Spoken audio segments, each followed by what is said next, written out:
Israel और Iran एक बार फिर आमने सामने हैं और किसी भी वक्त इजराइल पर एक बड़ी स्ट्राइक कर सकता है ईरान। इस तरह की खबरें सामने आ रही हैं। देखिए, नेतन्याहू ने ये साफ कर दिया है कि लेबनान से इजरायली सेना वापस नहीं आएगी। Netanyahu says Israeli army will stay in Lebanon as long as necessary. देखिए, ये डील की इस एमओयू की जो पहली शर्त थी वो यही थी कि लेबनान पर हमले रुकेंगे, लेकिन हमले नहीं रुके। इस शर्त का हिस्सा यह था कि लेबनान से इजराइल की सेना वापस आएगी। नेतन्याहू इसके लिए भी तैयार नहीं है और हालात ये हैं कि लेबनान के 6 शहरों पर, 6 अलग अलग शहरों पर इजराइल की तरफ से भारी बमबारी की गई है। हेलीकॉप्टर्स ने बम बरसाए हैं, वहां पर ग्राउंड ऑपरेशन चल रहा है। इजराइल की सेना जबरदस्त गोलीबारी कर रही है। ये लेबनान से जो खबरें आ रही है, वहां पर करीब 20 ठिकानों पर आमने सामने लड़ाई हुई है हिजबुल्लाह और इजराइल की। इसमें इजराइल को भी बड़े नुकसान की खबरें आ रही हैं। देखिए, कल जिस तरह से हमले हुए और 18 से ज्यादा लोगों की मौत हो गई चंद घंटों के अंदर, उसके बाद हिजबुल्लाह की तरफ से भी बड़ा पलटवार किया गया है और जो खबरें सामने हैं उसके मुताबिक 5 से ज्यादा जो आर्मी की गाड़ियां होती हैं इजराइल की, वो तबाह की गई है। कई टैंक्स, जो मरकावा टैंक्स है, उनको तबाह कर दिया गया है। कई इजरायली सैनिक घायल हुए हैं और मौत की भी खबरें आ रही हैं। यानी हिजबुल्लाह की तरफ से भी अब जबरदस्त पलटवार किया गया है। देखिए, ये जब एमओयू साइन हुआ उसके बाद तमाम कोशिश हुई कि किसी तरह से नेतन्याहू को रोका जाए, लेकिन नेतन्याहू नहीं माने।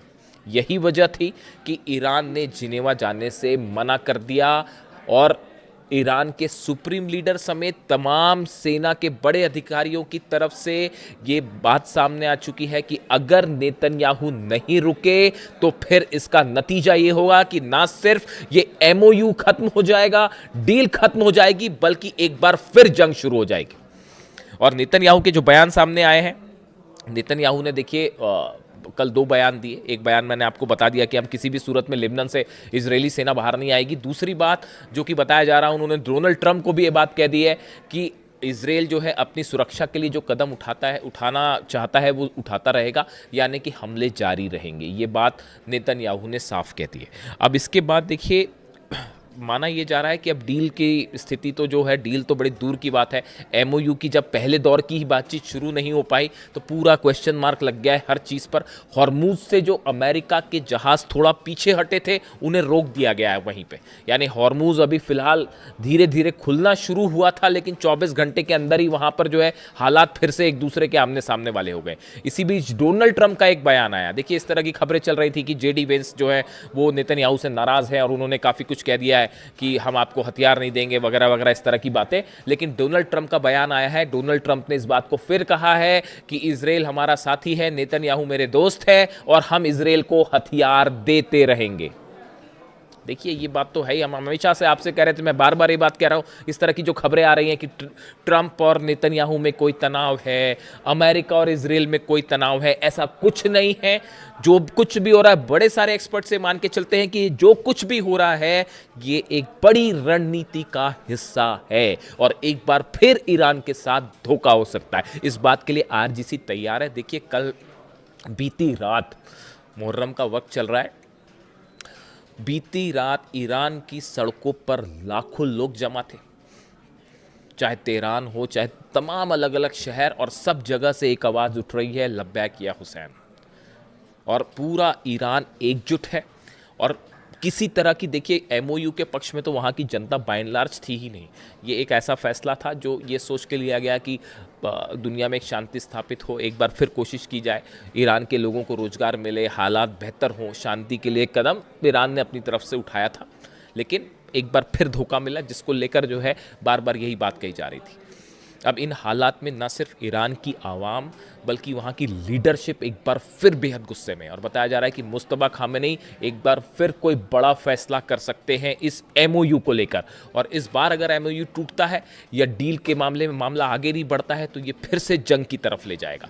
लेकिन इस बीच देखिए, मैं आज छोटा सा जिक्र करना चाह रहा हूँ एक ऐसे मुद्दे का जो बेहद गंभीर है और बताया जा रहा है कि एक बड़ा कोवर्ट ऑपरेशन शुरू कर दिया है बेंजामिन नेतन्याहू ने, मोसाद ने, इजराइल ने।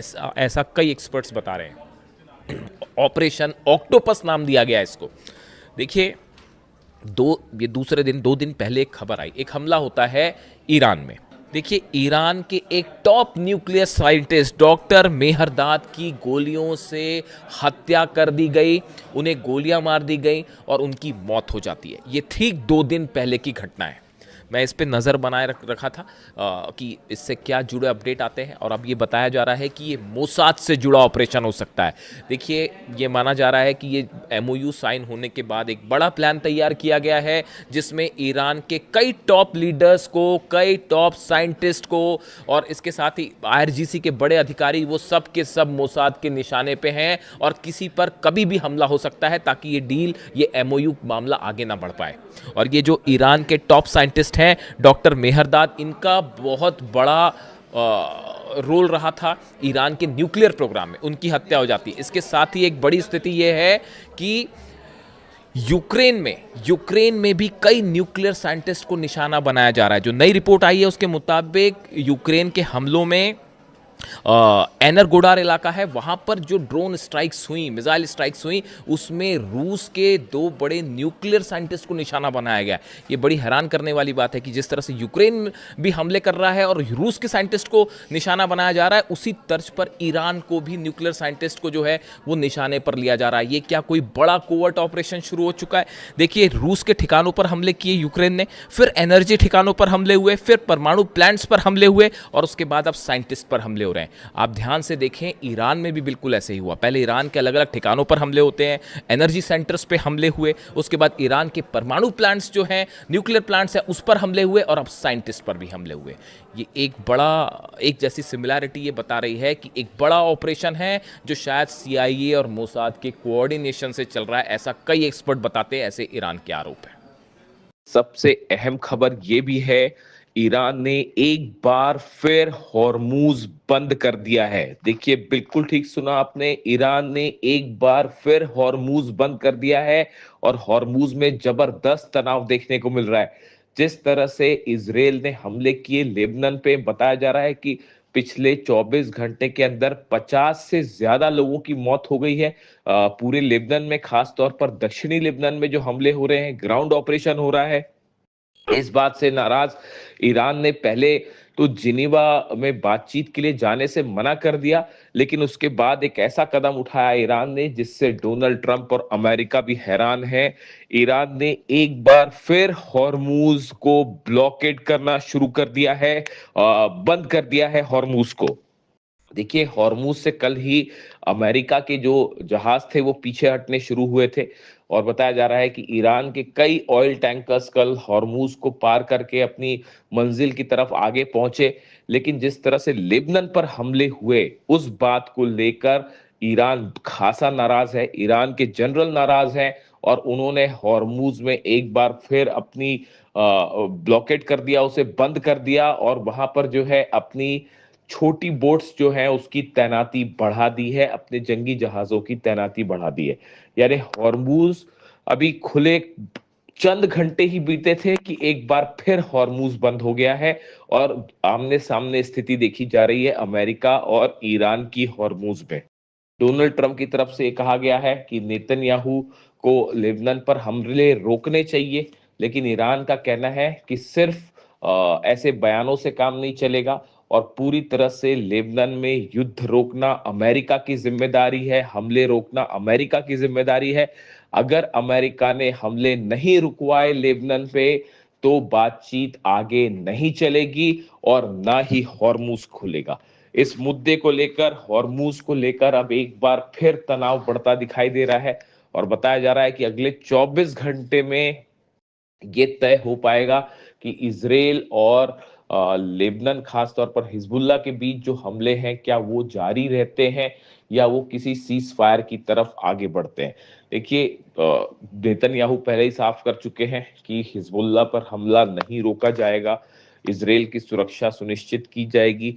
लेबनान में जो जमीन पर इजराइल ने कब्जा किया है, नेतन्याहू उसे भी खाली करने के लिए राजी नहीं है, पीछे आने के लिए राजी नहीं है। ऐसे में ईरान और अमेरिका की बातचीत कितने दिन चल पाएगी, इसको लेकर अब बड़ा सवाल खड़ा हो गया है।